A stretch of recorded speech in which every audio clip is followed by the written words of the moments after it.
오늘 우리에게 주시는 하나님의 말씀은 요한 1서 4장 1절부터 3절까지 말씀입니다. 이것은 하나님의 말씀입니다. 하나님의 말씀에 경청하시기 바랍니다. 사랑하는 자들아, 영을 다 믿지 말고 오직 영들이 하나님께 속하였나 분별하라. 많은 거짓 선지자가 세상에 나왔습니다. 이로써 너희가 하나님의 영을 알지니 곧 예수 그리스도께서 육체로 오신 것을 시인하는 영마다 하나님께 속한 것이요 예수를 시인하지 아니하는 영마다 하나님께 속한 것이 아니니 이것이 곧 적 그리스도의 영이니라. 오리라 한 말을 너희가 들었거니와 지금 벌써 세상에 있느니라. 아멘. 영들을 분별하라라는 제목으로 하나님의 말씀을 함께 나누겠습니다. 영성이란 무엇이고 더 나아가 기독교 영성이란 무엇을 말하는 걸까요? 신학자인 김경재 박사님은 한 신문을 통해 영성을 이렇게 정의하고 있습니다. 영성은 지성, 감성, 덕성을 아우르면서 세계를 전일성과 상호 관계성의 관점에서 이해하는 마음의 능력이다. 무슨 말인지 이해가 되십니까? 저도 잘 이해가 되질 않습니다.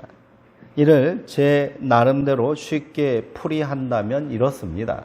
영성이란 하나님의 마음과 일치를 이루는 것이고 그 마음으로 세상을 바라보며 살아가는 구체적인 실천이다.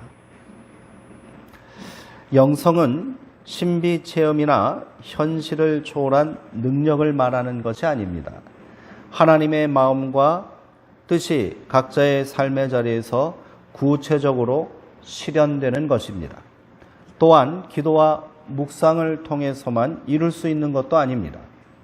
노동과 사소한 일상을 통해서도 실천할 수 있는 것이지요. 기독교 최고의 영성가를 꼽는다면 바로 예수님 아니겠습니까? 예수님은 사람들과 먹고 마시고 부대끼며 영성을 실천하셨습니다.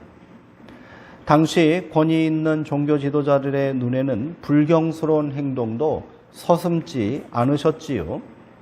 농부가 씨를 뿌리고 여인이 누룩을 빚어 떡을 만드는 일로 영성을 가르치셨고 영성과는 전혀 어울리지 않을 것 같은 세리 그리고 죄인들과 어울리며 영성을 실천하셨습니다. 예수님에게 영성이란 한마디로 삶 그 자체인 겁니다. 이 삶은 당연히 하나님의 마음과 생각이 일치된 삶이겠지요. 그렇다면 여기서 문제가 있습니다. 무엇이 하나님의 마음과 생각이냐 하는 것입니다. 결국 영성에서 중요한 것은 무엇이 거짓 영이고 무엇이 하나님의 영인가 분별하는 것이겠지요. 오늘 말씀을 통해 우리가 올바른 영성을 갖기 위한 분별력을 함께 고민했으면 좋겠습니다. 한편의 설교를 통해 이를 다 깨달을 수는 없겠지요. 그러나 오늘 말씀이 하나님의 마음과 생각을 따라 사는 분별력 있는 참된 영적 삶의 시작이 되기를 소망합니다. 구약 성경 열왕기상 22장에는 거짓말하는 영이 등장합니다. 그리고 사람이 어떻게 하나님의 영이 아닌 거짓말하는 영에 미혹되어 멸망의 길을 가게 되는지를 잘 보여줍니다. 열왕기상 22장 19절에서 23절까지 내용은 이러합니다. 북이스라엘에 악명 높은 왕이 있었습니다. 바로 아합입니다. 아합은 아람 제국에게 빼앗긴 길르앗 라못이라는 땅을 되찾기 위해 전쟁을 모의하지요. 이스라엘의 옛 땅을 다시 회복하자는 명분으로 그동안 적대 관계에 있었던 남유다 왕 여호사밧도 이 전쟁에 함께 참여합니다. 전쟁에 앞서 그래도 영적으로 조금 깨어있는 남유다의 왕은 선지자들을 불러 하나님의 뜻이 무엇인지 먼저 물어보자고 제안합니다. 이에 아합은 북이스라엘의 선지자 400명을 왕궁으로 불러 모았습니다. 그리고 이들에게 이번 전쟁에서 하나님께서 우리에게 승리를 허락해 주실지를 묻습니다. 그 자리에서 400명의 선지자들은 한 목소리로 승리를 장담했지요. 왕이시여, 길르앗 라못으로 올라가소서. 주께서 그 성읍을 왕의 손에 넘겨주실 것입니다. 이들의 말을 들은 남유다의 여호사밧 왕은 아합에게 한 번 더 제안을 합니다. 이 사람들 외에 우리가 물을 만한 또 다른 여호와의 선지자가 여기 없습니까? 아합은 한 사람이 있긴 한데 그는 언제나 나에게 흉한 예언을 하던 자라 이번에도 분명히 흉한 소리를 해댈 것이니 부를 필요가 없다라고 말합니다. 그러나 여호사밧은 그 사람의 예언도 들어야 한다고 아합을 설득했지요. 아람이라는 강대국과 전쟁을 치러야 할 판이니 남유다의 도움이 절실하게 필요했던 아합은 사람을 보내 이 한 선지자를 불러왔습니다. 그의 이름은 미가야였습니다. 두 왕 앞에 선 미가야 선지자는 아합과 400명의 예언자들의 기세에 눌렸는지 아니면 하나님께서 거짓 예언을 하라고 이미 명령하셨는지 400명의 선지자들처럼 승리를 장담하는 예언을 합니다. 그러나 이를 믿지 못하겠다고 재차 다그치는 아합 왕에게 미가야는 참 예언을 말하기 시작합니다. 왕은 하나님의 말씀을 들으십시오.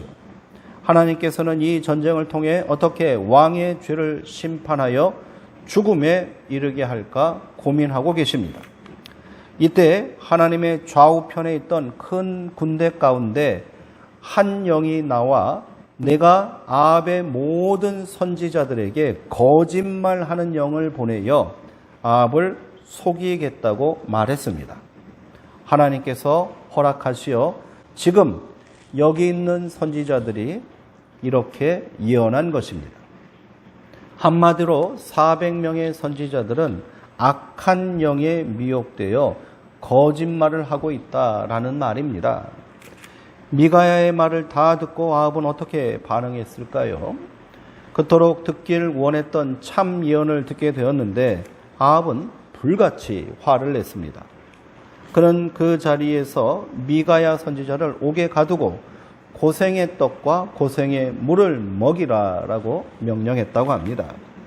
이후 아합은 남유다 군대와 연합군을 만들고 아람의 군대와 싸우기 위해 길르앗 라못으로 향합니다. 그러나 내심 불안했는지 출정에 앞서 아합은 왕의 갑옷을 벗고 일반 병졸의 옷을 입고 병거에 오릅니다. 이렇게까지 조심스럽게 전쟁에 참여했지만 전쟁이 시작되면서 아람 진영에서 우연히 날아온 화살에 맞고 아합은 치명적인 부상을 당하고 맙니다. 결국 이 전쟁에서 아합은 처참한 최후를 맞이하게 되었지. 그렇다면 자신의 정체를 숨기고 전쟁에 참여할 정도로 불안해했던 아합이 왜 미가야 선지자가 전하는 정직한 영의 음성을 귀담아 듣지 않은 것일까요? 그가 영적으로 아주 우둔한 자라 400명의 선지자가 거짓말하는 영에 사로잡혀 모두 거짓말하고 있다는 것을 몰랐기 때문일까요? 저는 그렇지 않다고 생각합니다. 그가 영적 분별력이 떨어지는 악인이었기 때문만은 아니라는 거지요. 그는 무엇이 참된 영의 말씀인지 알고 있었을 겁니다.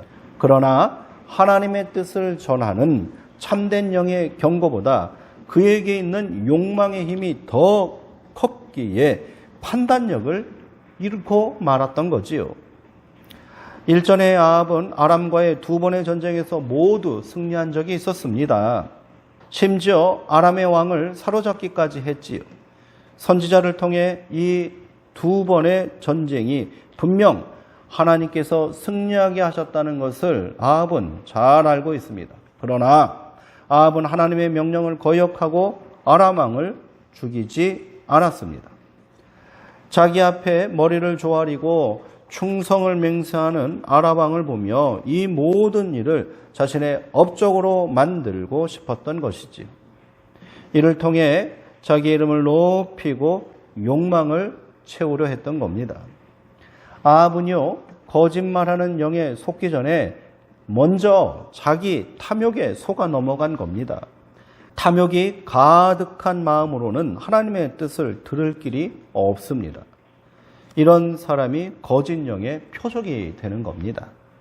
이미 속기로 작정한 사람을 속이는 일은 누워서 떡 먹기 아니겠습니까?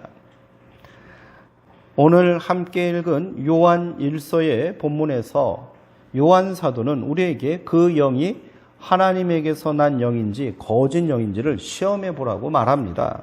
요한 1서가 기록된 시기는 처음 교회가 시작된 지 그리 오래지 않을 때입니다.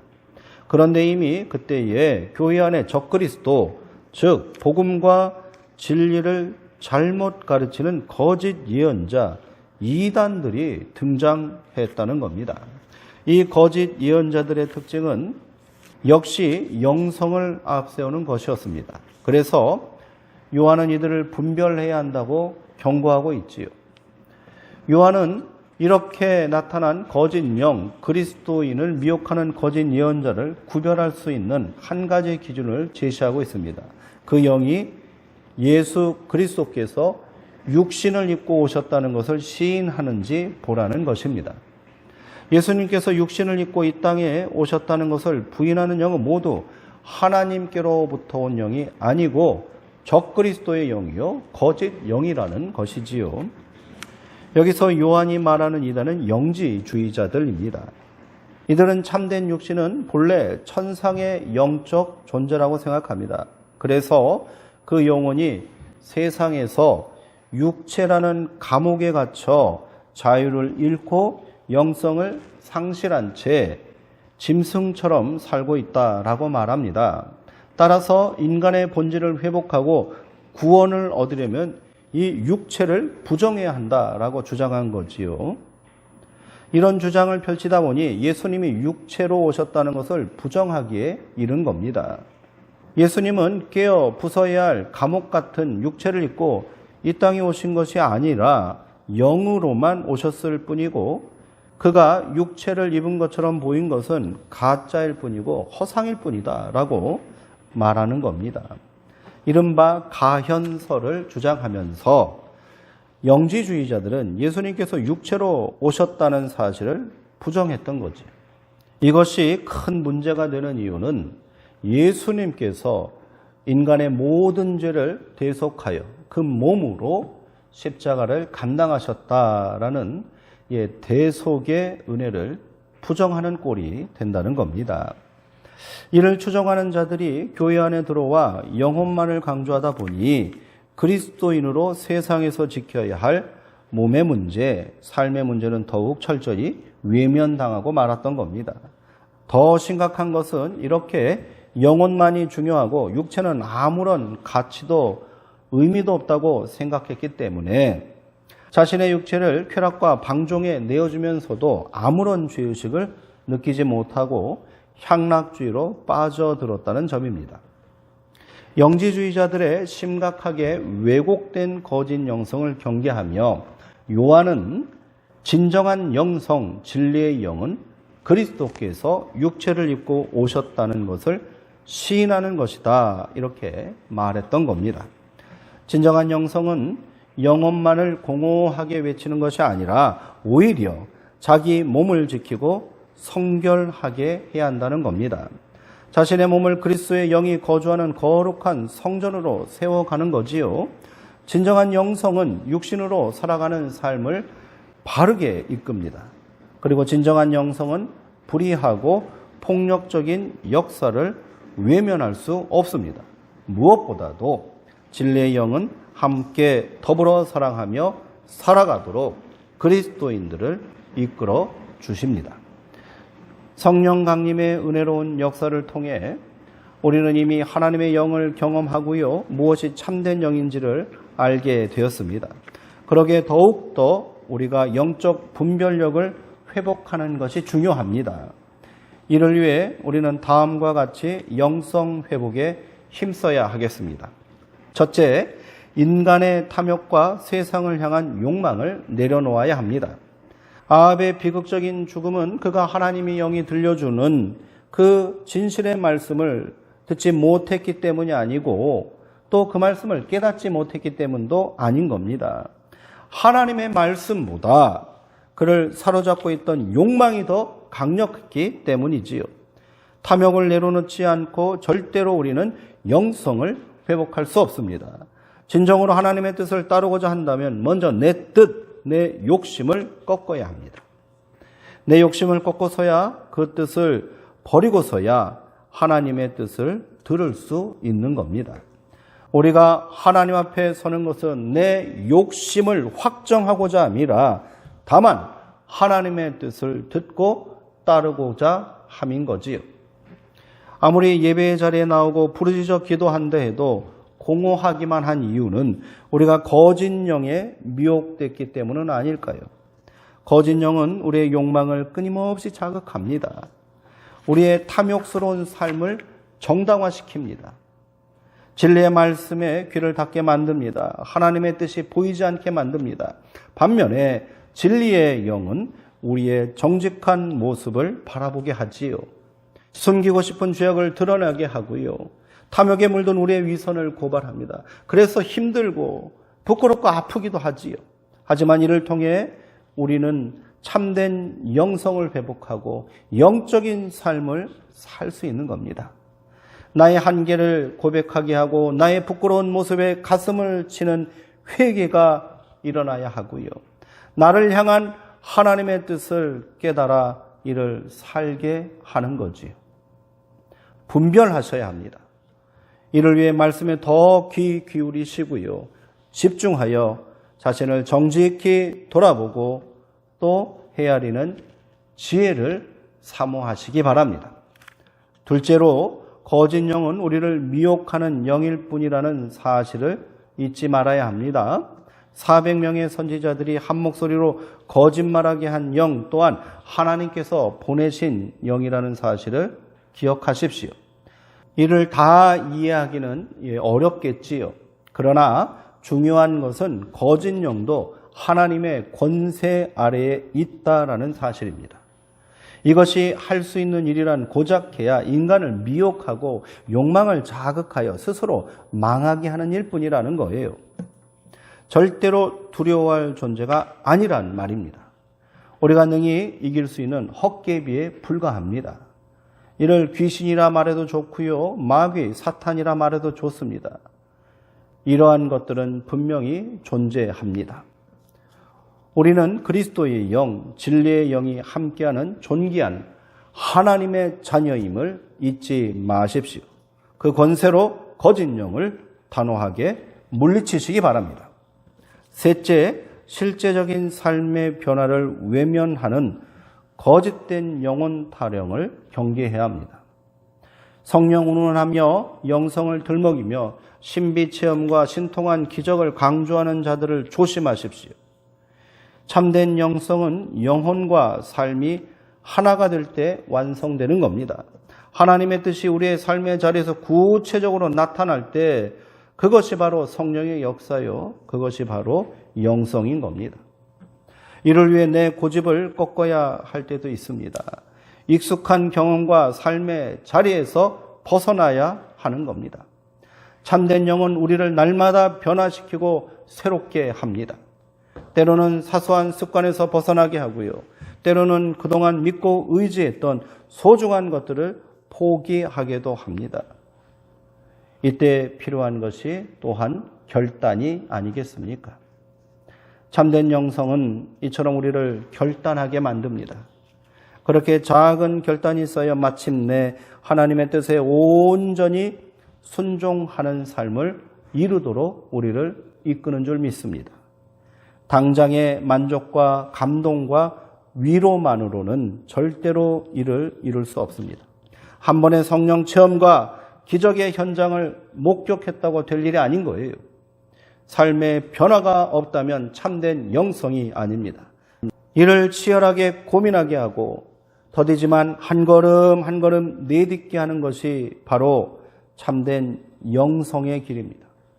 이것이 바로 성령의 역사이며 하나님의 구원 계획인 겁니다. 신앙생활의 최종 목표는 당장의 만족과 이 땅에서 성공하여 걱정 근심 없이 사는 것이 아닙니다. 최종 목표는 영원한 생명을 누리고 우리의 몸과 영혼이 구원에 이르는 것인 줄 믿습니다. 이를 위해 우리는 때로는 그 길이 고단하고 고통스러울지라도 참된 영성의 길을 걸어가야 할 줄 믿습니다. 같은 소망을 품고 사는 귀한 성도님들과 모이기에 더욱 힘쓰시기 바랍니다. 정직하게 나를 돌아보게 하는 말씀을 사모하시고 귀를 기울이시기 바랍니다. 무엇보다도 성령 안에서 기도하시며 늘 충만한 은혜와 분별력 있는 영적인 지혜를 달라고 기도하십시오. 이 땅을 살면서 지극히 작은 자라도 사랑하며 섬기며 사시기 바랍니다. 이것이 당장 내가 실천할 수 있는 최고의 영성인 겁니다. 기도하시겠습니다. 사랑과 은혜의 하나님, 오늘 귀한 말씀을 통하여 우리의 삶의 자리를 다시 정직하게 돌아보게 하시니 감사합니다. 우리에게 영적인 분별력과 지혜를 허락하소서. 하나님의 뜻을 깨닫게 하시고 그 음성에 순종하는 삶을 살게 하옵소서. 그 모든 것들을 가로막는 거짓 영, 미혹하는 영을 단호히 물리치게 하옵소서. 그리고 무엇보다도 우리 마음 가운데 있는 탐욕과 욕망을 조금 더 털어내고 줄이게 하여서 하나님의 음성에 더 집중하는 삶을 살 수 있도록 성령님 우리를 도우시고 이끌어 주옵소서. 예수님의 이름으로 기도합니다. 아멘.